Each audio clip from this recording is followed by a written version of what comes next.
Salut à tous, on se retrouve aujourd'hui pour une vidéo bien spéciale, une vidéo questions-réponses. Vous avez été nombreux à nous poser plein de questions. Qu'est-ce qu'on fait? On y répond en toute transparence. Avant toute chose, pensez à vous abonner si vous n'êtes pas abonné. À poser un like si vous aimez la vidéo et laisser un petit commentaire si vous avez des questions supplémentaires. Comme ça, on vous fera une QR2. Question-réponse 2. Question-réponse 2. Je traduis. D'abord, on va commencer par des questions personnelles parce que c'est important que vous en appreniez plus sur nous. Et après, on ira sur du volet un peu... Plus technique en gros. Plus technique, ouais. En gros, c'est moi à ce moment-là qui réponds des C'est drôle ça. Question personnelle. Quel âge avez-vous? Déjà, je m'appelle Carla, pour ceux qui ne sauraient pas. J'ai 28 ans. Moi, j'ai 27 ans, les gars. Je suis né en septembre. Et j'anticipe la question numéro 2, qui est quel est votre signe astrologique? Est-ce que tu connais mon signe astrologique? Poisson. Ah ouais. Tu sais ce que c'est la spécificité des poissons? Ils sont censés être créatifs et à l'ouest aussi. Voilà. Okay. 1 sur 2, c'est bon. Et moi, je suis vierge. Êtes-vous issu d'une famille riche? Alors, Madame la Châtelaine? On va dire que j'ai une famille plutôt aisée. C'est-à-dire que j'ai eu énormément de chance parce que mes parents m'ont aidée pour mes études. Ils m'ont aidée pour payer mon logement quand j'étais étudiante. J'ai été dans une famille aisée. J'ai toujours eu des belles vacances, etc. Par contre, j'ai toujours eu quand même la culture du travail. Ma mère, elle était sage-femme. Mon père était médecin généraliste. Donc on peut dire que tu étais quand même dans une famille de classe aisée quand même. Je faisais partie d'une famille de classe moyenne plus. Voilà. Alors moi, je suis pas du tout issu d'une famille riche comparé à Carla. Moi, mes parents, du coup, mon papa était contrôleur de gestion, donc il a un bac plus 1. Il a travaillé dans une petite entreprise et après, il a essayé de monter sa boîte de vente de matériel d'escrime et bon, il gagne pas bien sa vie. Concrètement, il gagne moins que le SMIC. Et ma maman, par contre, elle est prof de PS, donc elle a commencé sa carrière à 1006. Et là, du coup, vu qu'elle arrive en fin de carrière, elle s'approche des 3000. Je crois qu'elle a même dépassé les 3000. Donc, dans mon enfance, on vivait que sur le salaire de ma maman. Et donc, moi, je suis pas du tout issu d'une famille riche. Et la culture du travail, par contre, pareil, comme Carla, c'est dans mes gènes. Quel est votre travail actuellement et quels ont été vos autres travails? Est-ce qu'on fait dans l'ordre? Je pense qu'on peut commencer par quels ont été vos autres travails. Ouais, moi, quand j'étais plus jeune, ça va paraître bête de dire ça, mais en gros, ma mère, elle me donnait un peu d'argent de poche en échange de tâches que je faisais. Repasser le linge, ça me durait 3 heures et je devais me faire 15 €, un truc comme ça. Ça pouvait être nettoyer la terrasse ou des choses comme ça. Donc ça, c'était cool et je pense que ça m'a aussi permis de me rendre compte que l'argent, c'est pas, voilà, il tombe pas du ciel. Et après, j'ai fait des jobs d'été. Donc je suis partie à 16 ans ramasser des abricots au milieu de la pampa. On se levait à 6 h du mat. Enfin, franchement, c'était assez dur, mais c'était grave cool. J'étais avec des potes. J'ai travaillé chez McDo. Je revenais d'Écosse. J'avais fait des études en Écosse. Je rentrais en France. Je suis rentrée tôt. Et en fait, moi, c'était impensable de rester sans rien faire. Donc, pareil, j'ai bossé chez McDo. J'ai été vendeuse chez Intersport. Après, j'ai eu des stages. Enfin, bref, j'ai fait pas mal de choses différentes en vrai. Et après, mon vrai premier job, du coup, je travaillais dans le marketing. J'étais chargée d'études marketing à Paris. En fait, j'ai fait plusieurs boîtes à Paris. J'ai bossé chez Kantar. Pour ceux qui ne connaissent pas, c'est un cabinet d'études marketing. Et j'ai travaillé du coup chez Nestlé. J'ai bossé du coup ensuite dans une plus petite société parce que le système de grosse entreprise ne me convenait pas. Alors moi, pareil que Carla, j'ai commencé à 16 ans. Donc il faut savoir qu'à 16 ans, on peut commencer à travailler. Moi, j'ai été homme de ménage dans un festival de jazz et j'étais placier donc, pour indiquer pendant le festival de jazz où c'était, où il fallait qu'ils aillent se garer, les personnes un peu riches. Et il y en a un qui m'a donné un tip, 50 € pour que j'aille lui garer sa voiture. Sauf qu'à ce moment-là, j'avais 16 ans et demi. J'étais en conduite accompagnée. Et moi, audace au possible, j'ai dit « Ouais, pas de souci, je vais vous garer la voiture ». J'ai conduit une espèce de voiture automatique. J'avais jamais conduit de voiture automatique. Le temps de mettre la marche arrière, ça a duré je sais pas combien de temps. Mais au final, je me suis fait 50 balles en 10 secondes et là je me suis dit c'est trop bien de travailler avec des riches. Aussi mon papa qui avait monté sa société de vente de matériel d'escrime, on partait à 5 heures du mat, on remplissait des camions pour aller sur des lieux de compétition. Ça se faisait sur 2 jours ou sur un jour. Sur 2 jours on partait, on dormait à l'hôtel et moi j'étais là, j'apprenais la vente avec mon père du haut de 16-15 ans. Donc ça c'était super, pareil j'étais payé une bouchée de pain, je crois que c'était 50 € la journée. Avec mon papa, mais c'était génial parce que moi je kiffais ça, c'était trop cool. Et après quand j'ai eu 18 ans, j'avais passé mon BNSSA, donc j'avais mon brevet de secourisme aquatique et donc j'ai travaillé sur les plages à côté de Narbonne en tant que sauveteur sur les plages, donc ça c'était plutôt pas mal en tant que pompier. Bon j'ai vu des trucs un peu chauds quand même, c'était assez péchu. Et après du coup, j'ai eu mes premiers résultats en tant que sportif, donc faut savoir que j'ai été sportif de haut niveau et du coup j'ai eu un contrat avec la police nationale et ça c'est mon dernier travail avant l'immobilier qui m'a permis d'investir dans l'immobilier et du coup j'ai été policier au service recrutement et égalité des chances. Donc en gros j'étais dans un bureau, je faisais pas grand chose, j'avais un pistolet à la ceinture mais je peux vous dire qu'il n'a pas servi à grand chose. Ça m'a saoulé et donc qu'est-ce que j'ai fait? Je montais à cheval à cette époque-là. Et du coup, j'ai appelé le directeur de la brigade équestre du 94 et je me suis retrouvé en police montée. De l'audace, encore une fois. Encore une fois de l'audace. J'ai téléphoné alors que, voilà, en me présentant et il m'a pris. Et du coup, mon travail, c'était de monter les chevaux de la brigade équestre du 94 à La Courneuve. 94, qu'est-ce que je raconte? Brigade équestre du 93 à La Courneuve dans le 9-3. Et je leur apprenais à sauter par-dessus des obstacles. Et pour que quand ils arrivent sur des manifestations, genre gilets jaunes, tout ça, ben, en fait, on les a désinhibés, ils sont tranquilles. On a vécu en région parisienne pendant 5 ans. C'était assez dur pour nous parce qu'on vient tous les deux du sud. Moi, je viens de Toulon et toi de Narbonne. Et c'est vrai qu'on a été habitués à la mer, on a été habitués à la belle météo, on a été habitués à un rythme de vie qui n'est pas du tout le même qu'en région parisienne. Et clairement, ça a été très dur pour nous.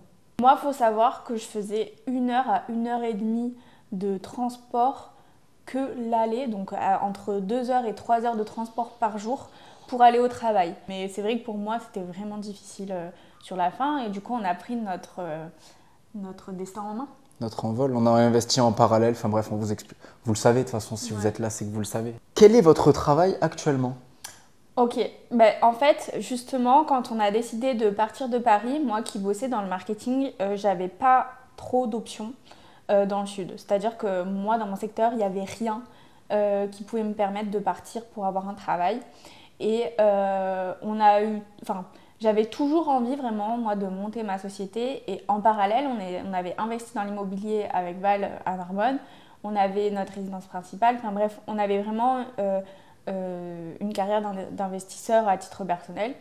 Et moi, j'ai toujours été passionnée par l'immobilier. Donc en fait, je me suis formée à l'immobilier, ce qui nous a permis aussi derrière de en fait, lancer notre société spécialisée dans l'investissement immobilier et de partir de Paris. Donc en gros, Carla, du coup, du fait de ses études et du fait de sa remise à niveau immobilière, en parallèle de nos investissements locatifs, parce qu'on avait investi de façon massive dans l'immobilier, et bien du coup, on a allié passion avec compétences et donc on a créé notre agence immobilière qui s'appelle Audace Immobilière et au sein de laquelle, du coup, pour le moment, on accompagne des personnes qui souhaitent investir dans l'immobilier pour acheter leur résidence principale, faire de l'investissement locatif, faire de l'achat-revente, plein de projets différents et aider ces personnes qui n'ont aucune connaissance pour les accompagner de manière la plus sécurisée et la plus rentable possible pour eux, pour qu'ils deviennent de réels investisseurs et pas de simples propriétaires. Donc en gros, voilà, on a utilisé nos compétences pour monter cette boîte et là, à l'heure actuelle, on accompagne des dizaines et des dizaines et des dizaines de personnes et on arrive bientôt aux 2 ans de Audace. Ouais. Donc c'est trop cool. Donc voilà, notre taf, c'est de rendre la vie des gens meilleure grâce à l'investissement immobilier. Exactement. Et nous, on a rendu notre vie aussi meilleure parce que c'est vrai que grâce à l'investissement immobilier, on a pu changer de vie, quoi. Et pas rester dans une vie qui ne nous convenait plus. Grâce aux investissements immobiliers, on a pu partir de Paris. Et en partant de Paris, on a pu continuer à investir. Ouais. Une autre question, Plutôt sucré ou salé? Ah, salé. Et toi? Plutôt salé aussi. Cette question, elle m'a fait un peu rire. Avez-vous beaucoup d'amis? Bah pas trop. En vrai, moi je suis plutôt timide, donc c'est vrai que je me fais pas des potes tous les 4 matins. Par contre, on a des très bons amis sur qui on sait qu'on peut compter, ça c'est sûr. Et puis bah, c'est mon meilleur ami. Hein. On est meilleurs amis ensemble. Ouais. Et Voilà, toi? les gars. Du coup, En vrai, j'ai des amis forts sur lesquels je peux compter, Ouais. mais j'ai pas beaucoup d'amis. Oui, et puis après, on a été dans des contextes où on s'est pas fait beaucoup d'amis ces dernières années. Je pense que c'est surtout des amis de longue date, en fait, ce qu'on a. Et que, ouais, ces 5 dernières années, des vraies amitiés, on en a bâti quelques-unes, mais pas énormément, quoi. Non. Même au contraire, il y a du tri qui s'est fait. Ouais, c'est ça. Autre question, quel a été votre pays préféré? Bah, moi, mon pays préféré en voyage, ça a été le Costa Rica. Gros coup de cœur. Dans mon cœur, le Costa Rica. Moi aussi, ça a été le Costa Rica, mon voyage préféré. Mon pays préféré. En vrai, je mens un peu. Mon pays préféré, en fait, il s'est dégradé sur la deuxième fois où j'y suis allé. Ouais. Mon pays qui m'a mis une énorme claque et que je remercie du plus profond de mon cœur, c'est le Brésil. Parce que c'est grâce à ce pays-là que j'ai compris l'importance d'investir dans l'immobilier. Et c'est là où j'ai pris le switch dans ma vie. Et en fait, on est retournés ensemble et ça s'est pas hyper bien passé en soi. Non.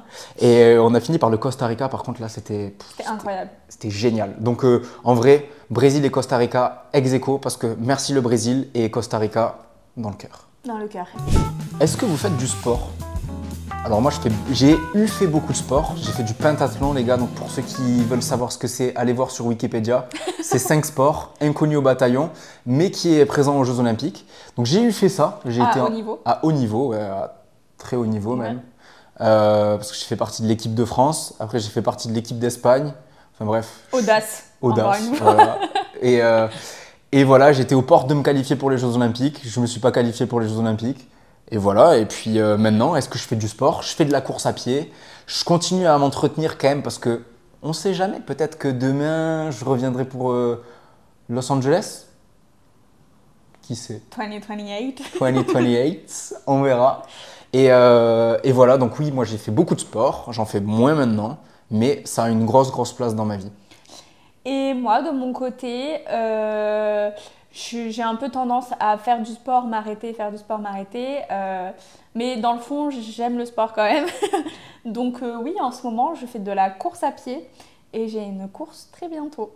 Et je fais aussi du pilates. Donc et du coup, si on résume, tu fais combien d'entraînements par semaine? Je dirais 3 entraînements par semaine. Ok. 2 entraînements, en fait, à peu près des sorties de 45 minutes à chaque fois que je vais courir. Donc 2 fois par semaine et après je fais du pilates en plus 1 heure par semaine. Quel a été votre plus gros challenge en 2024 et quel est votre plus gros challenge en 2025? Moi, au niveau de challenge en 2024, le plus dur, ça a été la gestion de l'échec, de ne pas me qualifier au jeu. Ouais. Et au niveau perso, mine de rien, l'investissement immobilier, ensemble, on a eu des coups durs et il a fallu qu'on soit soudés et je trouve que ça a renforcé quand même notre couple. Ouais.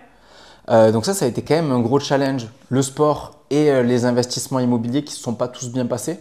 On vous expliquera d'ailleurs sur cette chaîne YouTube comment ça s'est passé l'année 2024, comment on investit et qu'est-ce qui se passe. Parce que c'est hyper important d'être sur du long format pour que vous puissiez vous rendre compte des choses. Et si j'ai envie de dire mon challenge 2025, là pour l'instant tout roule au niveau de ma vie.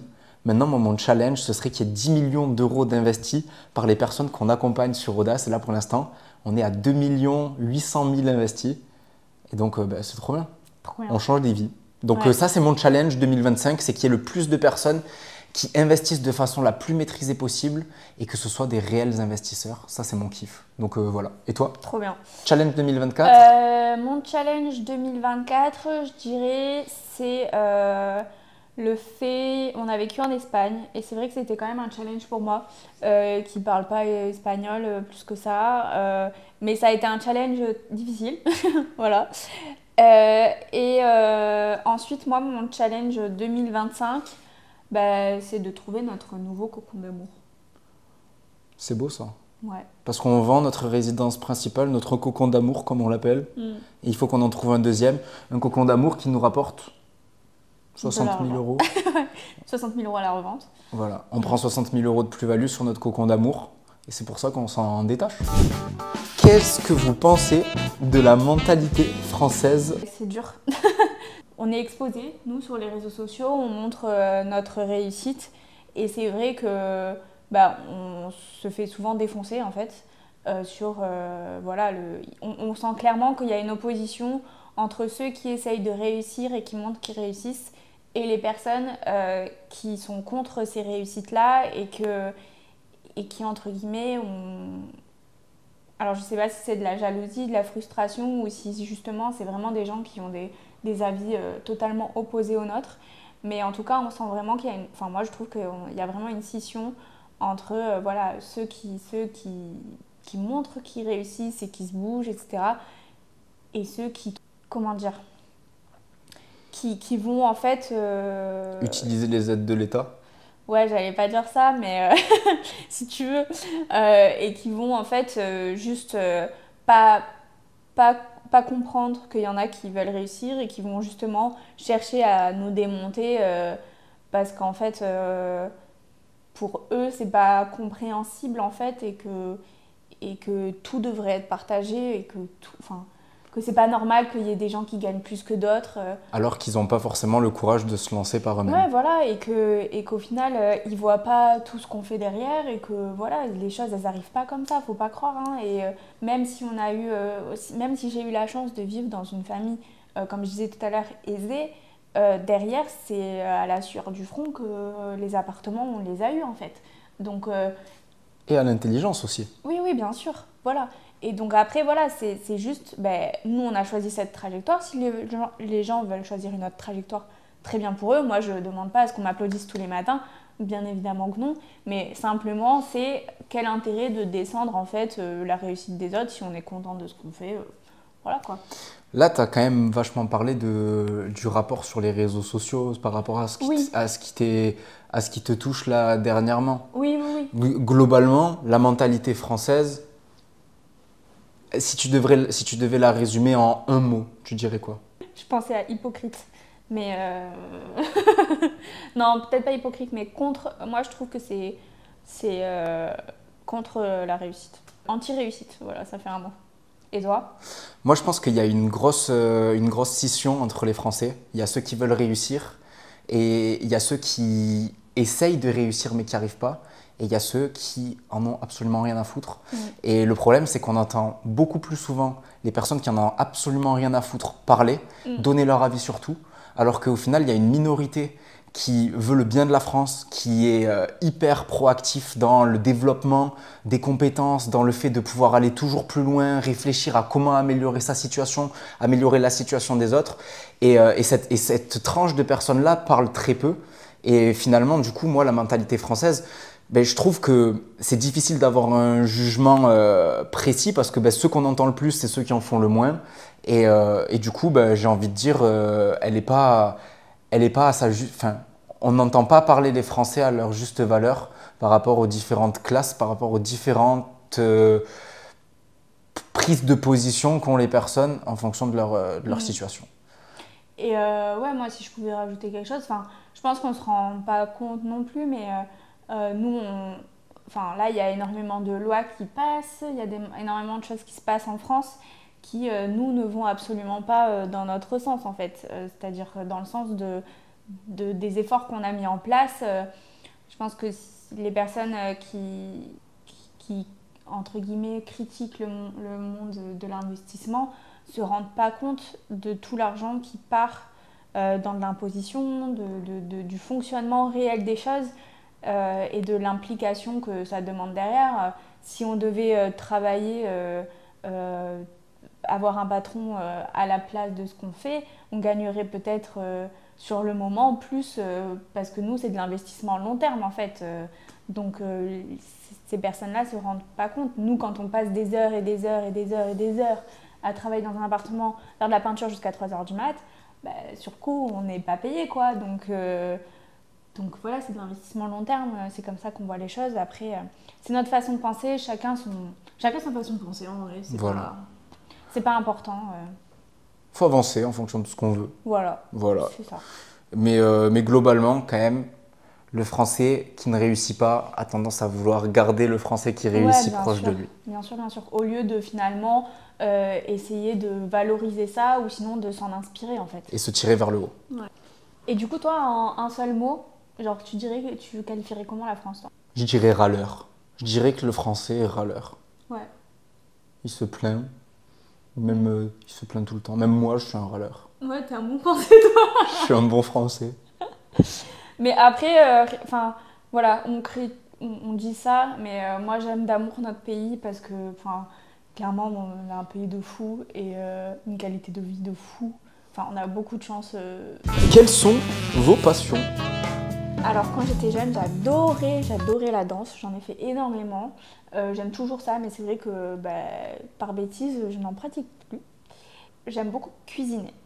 Voilà. C'est une nouvelle passion, ça c'est trop cool pour moi. Ouais, vraiment, je kiffe. Moi, ma passion, c'est le sport en général et le sport de glisse. J'adore le surf. C'est un truc, ça, je pourrais passer des heures dans l'eau. Je médite, je suis là, je suis au milieu des éléments. Je vois des petites tortues. Au Costa Rica, je voyais des petites tortues qui étaient là à côté de moi. C'est vraiment un truc de fou. Moi, c'est ma plus grande passion, c'est le surf. J'adore le surf. Mm. Votre prochain investissement IMO, qu'est-ce que ça va être? Je pense que notre prochain investissement IMO, ça va être une prochaine résidence principale. Moi, je pense que mon prochain investissement IMO, ça va être un projet de marchand de biens pour faire une grosse plus-value d'un coup, pour que cette plus-value, je l'injecte sur mon petit PEA. Voilà, c'est mon projet 2025. J'ai envie de faire un gros projet marchand de biens, en association ou pas. J'ai pas mal de personnes qui me proposent des plans. Mais voilà, je verrai. Mais en tout cas, ce qui est sûr, c'est qu'en 2025, résidence principale. Et ce qui est sûr aussi, c'est qu'en 2025, je vais faire un projet marchand de biens. Qu'est-ce que ça a changé pour vous de devenir entrepreneur? Je dirais la liberté. Moi, je me sens 1000 fois plus libre que ce que j'ai pu l'être avant. La prise de confiance en moi, me dépasser, sortir de ma zone de confort. Je fais énormément de choses qui, au quotidien, me demandent de sortir de ma zone de confort. Je vous donne des exemples. Par exemple, déjà être sur les réseaux sociaux. Il faut savoir que moi, mon Instagram perso, je crois que ma dernière photo, elle date d'il y a au moins 6 ans. Et après, le fait de faire des coachings, prendre la parole en public, c'est des choses sur lesquelles moi, j'étais pas très à l'aise. Et ensuite, aussi, rien que dans notre relation, parce qu'on travaille ensemble, c'est challengeant au quotidien et ça apporte aussi beaucoup. On évolue vraiment ensemble, quoi. Et toi? Moi, alors du coup, qu'est-ce que ça m'a permis de devenir entrepreneur? Ça m'a permis, pareil, d'atteindre cette liberté que je cherchais. J'ai failli me diriger vers la police. J'étais prêt à rentrer en école de police et devenir gardien de la paix. J'avais ma date d'incorporation, c'était à Roubaix. J'allais vraiment à 2 jours d'y aller. J'ai dit non, c'est mort. Ouais. Et en fait, le fait de ne pas avoir d'ordre de personne, que ce soit moi qui me fixe mes propres ordres ou Carla, des fois, quand elle me donne des ordres. Mais sinon, j'ai personne qui me dit quoi faire et c'est moi qui décide de ce que je fais, quand je le fais, avec qui je le fais.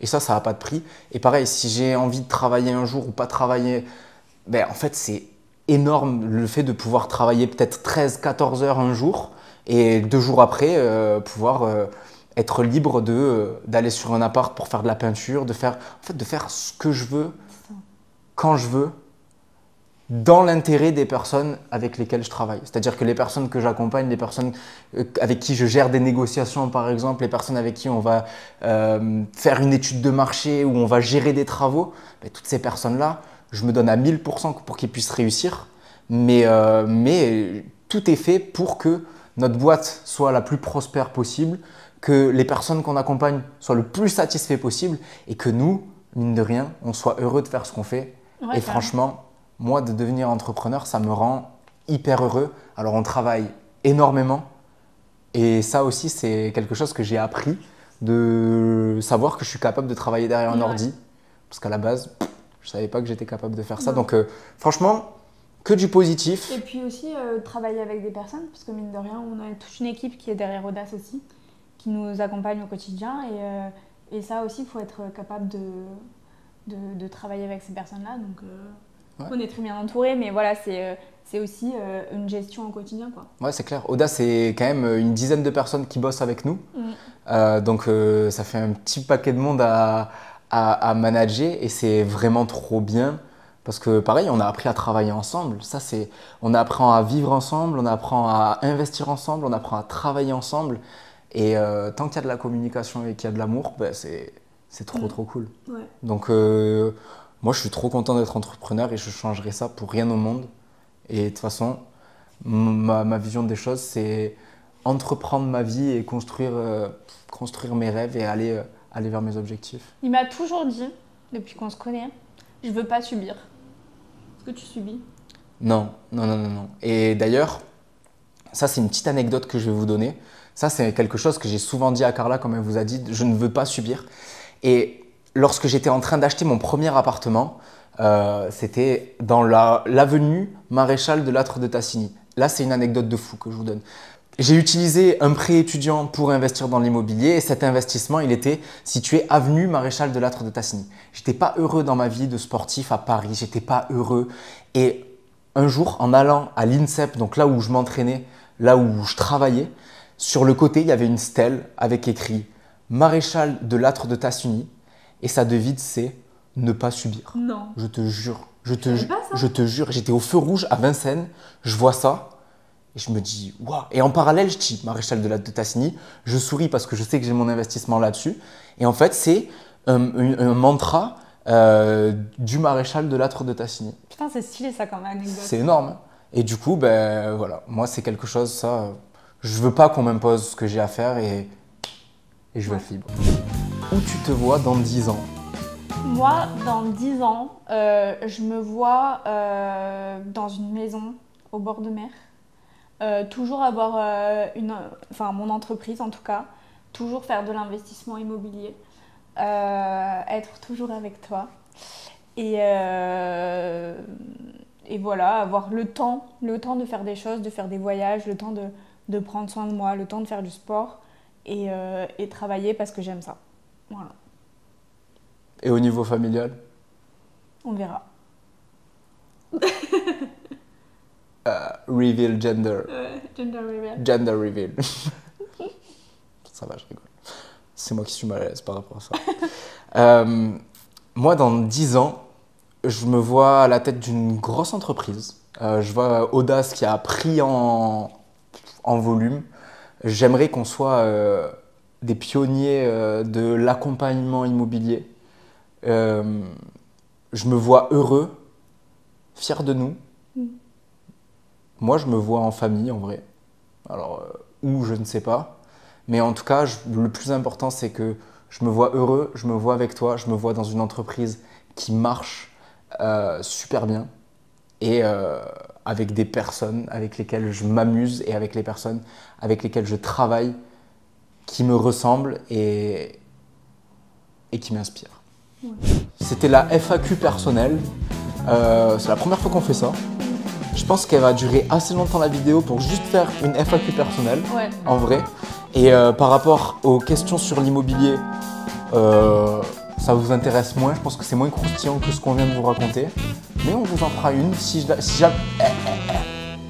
jamais ça vous intéresse d'avoir ces informations sur des FAQ plus immobilier, genre quel a été votre premier investissement, comment vous êtes formé, à quel moment vous pensez arrêter d'investir, toutes ces questions. N'hésitez pas à mettre dans les commentaires une idée, des questions qui vous passent par la tête pour qu'on puisse y répondre dans une autre FAQ si ça vous intéresse. En attendant, moi là, je vais chez le notaire pour signer pour mon petit frère parce que le but aussi de la vie, c'est d'amener les personnes qu'on aime autour de nous vers la réussite. Ouais. Et là, mon petit frère va signer son premier investissement immobilier. Donc, je vais l'accompagner. Voilà les gars, c'était un plaisir. Dites-nous ce que vous en avez pensé et on se voit. Et puis, si vous avez aimé la vidéo, abonnez-vous, petit commentaire et petit pouce bleu. Ciao, ciao les gars. Ciao. Le logo Audace. Salut la team. Salut la team les gars. Salut la team les gars.